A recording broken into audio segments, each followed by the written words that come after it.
اچھا بچوں، یہ حصہ غزل کل ہم نے شروع کیا تھا. پہلا شعر کل دیکھا تھا ہم نے. آج دوسرا شعر اسی غزل کا. موت کے آگے علامت ندیہ ہے، یعنی کہ موت سے مخاطب ہے. شاعر موت سے مخاطب ہے. کیا آ کے فقیروں سے تجھے لینا ہے؟ فقیروں سے یعنی کہ درویشوں سے، اللہ والوں سے. مرنے سے آگے ہی، پہلے ہی یہ لوگ تو مر جاتے ہیں. موت کیا آ کے فقیروں سے تجھے لینا ہے؟ مرنے سے آگے ہی یہ لوگ تو مر جاتے ہیں. اس شعر کا مفہوم کچھ یوں ہے: موت کو فقیروں سے کچھ نہیں ملے گا،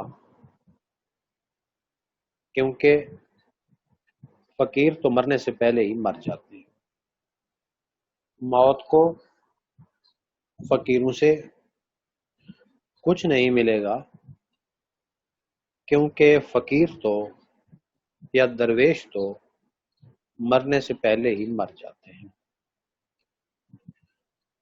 تو وضاحت طلب شعر میں تصوف کی ایک جھلک ہے. میر درد ایک صوفی شاعر تھے، اور انہوں نے ہمیشہ اپنے کلام میں، اپنے اشعار میں تصوف کو سمویا ہے. تو دیکھا جائے تو یہ دنیا بہت ہی حسین و جمیل ہے، اور یہ دنیا اپنے اندر بے پناہ حسن و جاذبیت رکھتی ہے. انسان جب اس دنیا میں آتا ہے تو اس دنیا کی رنگینیوں میں کھو جاتا ہے، اور دنیا کی ہزاروں دلچسپیاں حضرت انسان کو اپنی طرف کھینچ لیتی ہیں. لہذا انسان بھی ان دنیاوی لذتوں کو سب کچھ ہی سمجھ لیتا ہے، حالانکہ انسان اس حقیقت سے اچھی طرح آشنا ہوتا ہے، آگاہ ہوتا ہے کہ اس کی زندگی فانی ہے، اور اس نے جلد یا بعدیر موت کا ذائقہ ضرور چکھنا ہے. کیونکہ بڑے بڑے انبیاء کرام، اولیاء کرام، مطلق العنان اور جابر بادشاہ، نہ جانے کیسی کیسی ہستیاں اس دنیا میں آئیں، لیکن ان ہستیوں کو اپنی تمام تر روحانیت، عظمت، رعب اور دبدبے اور مرتبے کے باوجود اس دنیا سے رخصت ہونا پڑا. یہ الگ بات ہے کہ کوئی پہلے رخصت ہو گیا اور کوئی بعد میں. آتش فرماتے ہیں، خواجہ حیدر علی آتش، زمین چمن گل کھلاتی ہے کیا کیا، زمین چمن گل کھلاتی ہے کیا کیا، بدلتا ہے رنگ آسماں کیسے کیسے، زمین چمن گل کھلاتی ہے کیا کیا،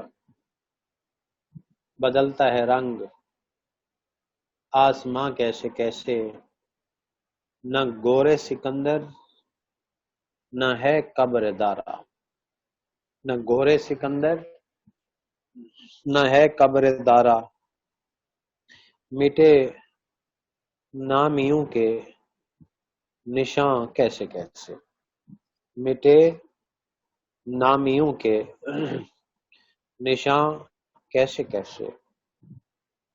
تو انسان ان سب حقائق سے باخبر ہونے کے باوجود مال و زر، عہدے اور مرتبے،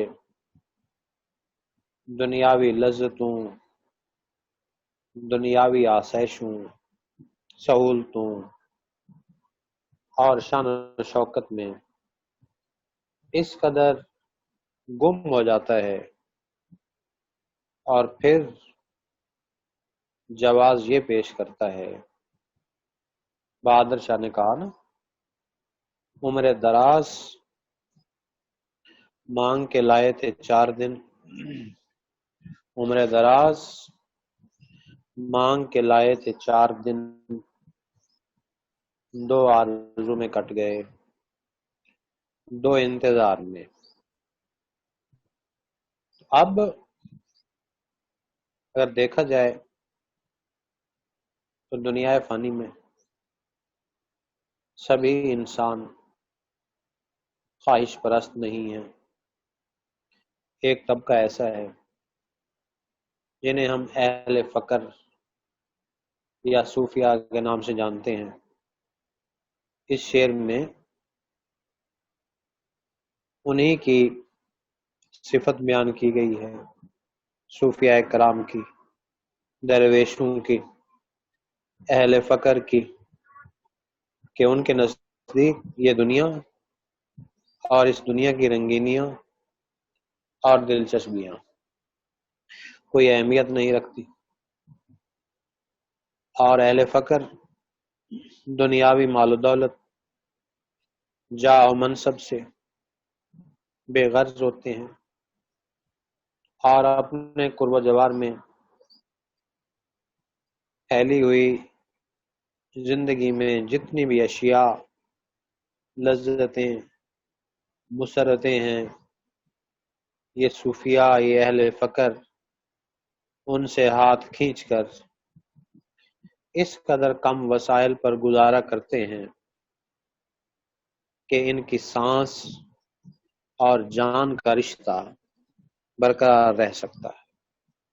گویا اہل فقر کے یہاں دنیا کی طلب نہیں، یعنی کہ یہ مال و متاع کے بندے نہیں ہوتے، بس انہیں ضروری اشیاء درکار ہوتی ہیں، لباس ہے، خوراک ہے، رہائش ہے، باقی یہ آسائش، آسانیاں نہیں ڈھونڈتے، ان کے یہاں تعیش پسندی نہیں ہوتی، یہ رتبہ، مال و دولت اور جاہ و منصب کی کوئی تمنا نہیں کرتے، کیونکہ ان کے نزدیک یہ سبھی چیزیں دنیا سے تعلق رکھتی ہیں۔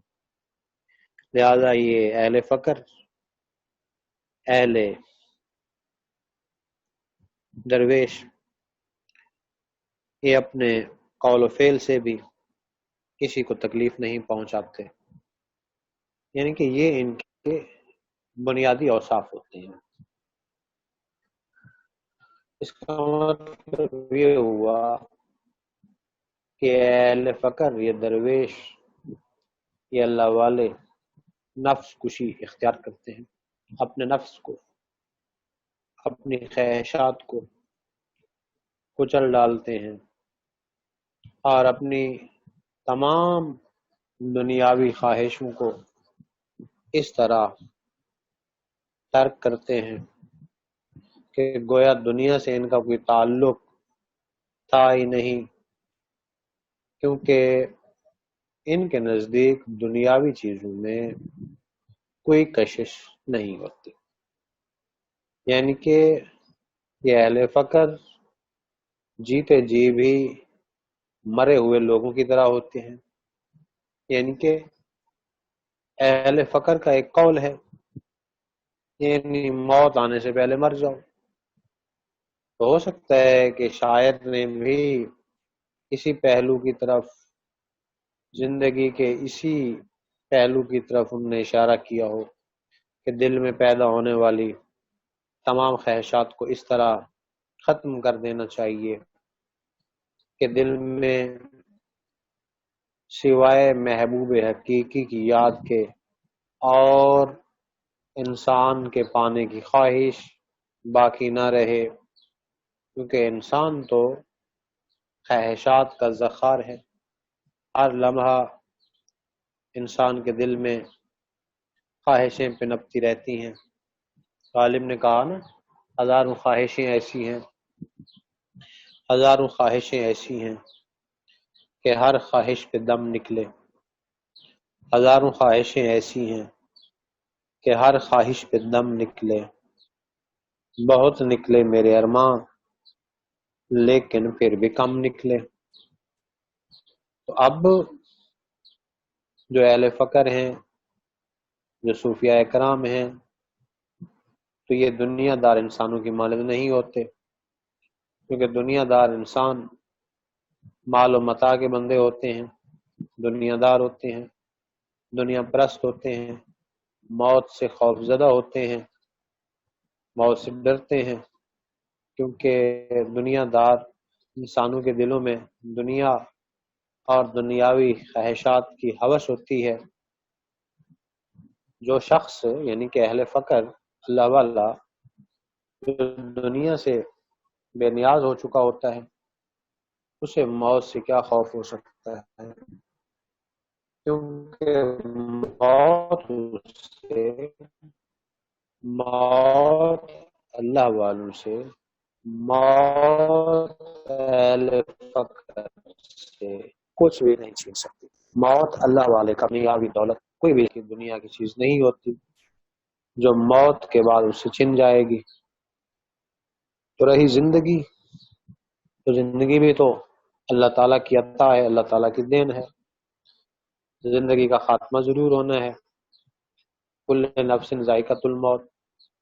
اہل فقر یا درویش پہلے ہی اپنے دل سے تمام خواہشات کو ختم کر دیتے ہیں اور فنا کے تجربے سے خوب آشنا ہو جاتے ہیں، اور ان کی کیفیت پھر ہر لمحہ موت کی، اور وہ جانتے ہیں کہ موت انہیں دائمی زندگی میسر آئے گی۔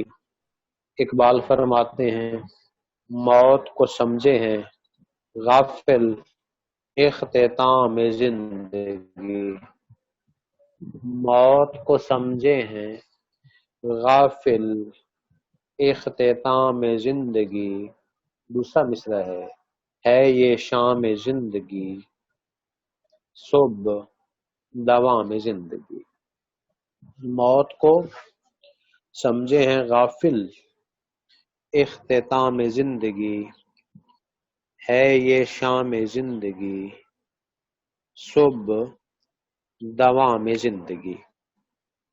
تو پھر اہل فقر کے یہاں، صوفیوں کے یہاں، موت تو ایک دوام کا نام ہے، یعنی کہ یہ موت سے خوف زدہ نہیں ہوتے، بلکہ یہ تو موت کی تمنا کرتے ہیں، کہ تو ہر لمحہ موت کے طلبگار ہوتے ہیں، کیونکہ یہ جانتے ہیں کہ موت جو ہے انہیں محبوب حقیقی سے ملا دے گی، موت کے بعد موت کو ہمیشہ کے لیے موت آ جائے گی اور انہیں دوام میسر آ جائے گا۔ اس لیے یہ موت کا ذائقہ چکھنے کے لیے بے قرار ہوتے ہیں، بے چین ہوتے ہیں، اور یہ اہل فقر، یہ درویش، یہ اللہ والے اپنے دل سے دنیاوی خواہشات کو ترک کر دیتے ہیں. سادہ اوڑھنا بچھونا ان کا ہوتا ہے، ضرورت کے مطابق کھانا پینا ہوتا ہے. دنیاوی دولت، شہرت اور منصب سے یہ لوگ اہل فقر، اللہ والے، درویش، فقیر کوسوں دور بھاگتے ہیں. لیکن ان میں لوگوں کی کایا پلٹنے کی صلاحیت موجود ہوتی ہے. یعنی کہ یہ اہل فقر، یہ اہل علم، یہ اللہ والے، یہ درویش، یہ با کمال لوگ ہوتے ہیں.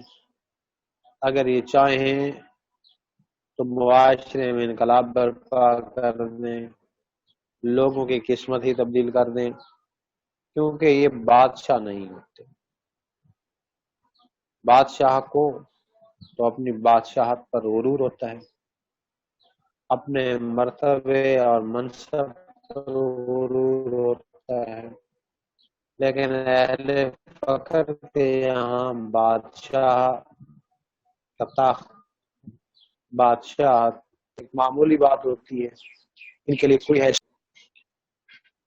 نہ پوچھ ان خرقہ پوشوں کی، نہ پوچھ ان خرقہ پوشوں کی.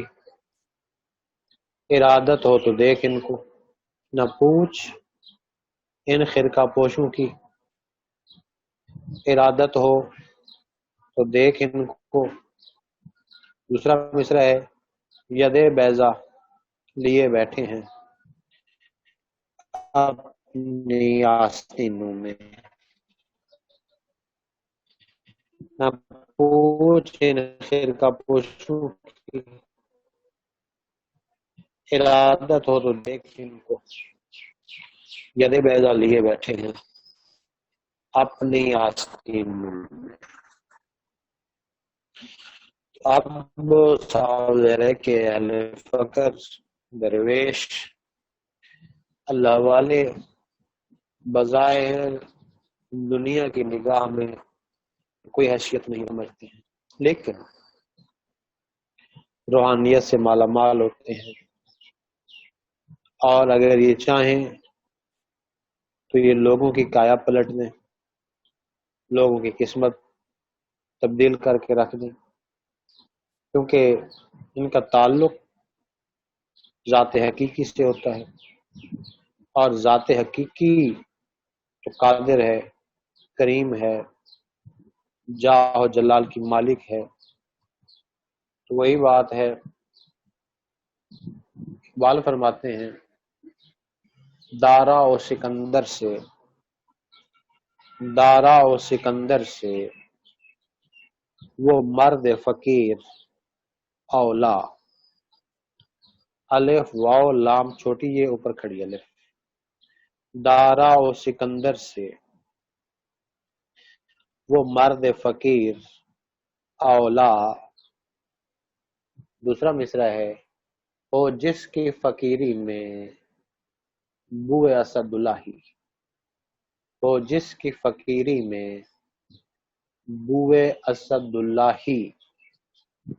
اب مختصراً یہ اہل فقر، یہ درویش، یہ اللہ والے جو نفس کشی اختیار کرتے ہیں اور دنیا میں ایک مہمان کی سی، ایک مسافر کی سی زندگی بسر کرتے ہیں، کیونکہ جانتے ہیں دنیا فانی ہے، دنیا میں نہیں رہنا، دنیا سے رخصت ہونا ہے. تو یہ دنیا کو ایسے ہی سمجھتے ہیں جیسے میر تقی میر اپنے ان دو اشعار میں دنیا کی حقیقت کو سمجھاتے ہیں یا سمجھتے ہیں. ہستی اپنی احباب کی سی ہے، ہستی اپنی احباب کی سی ہے، یہ نمائش سراب کی سی ہے، ہستی اپنی حباب کی سی ہے، یہ نمائش سراب کی سی ہے، چشم دل کھول بھی اس عالم پر، چشم دل کھول بھی اس عالم پر، یہاں کی اوقات خواب کی سی ہے۔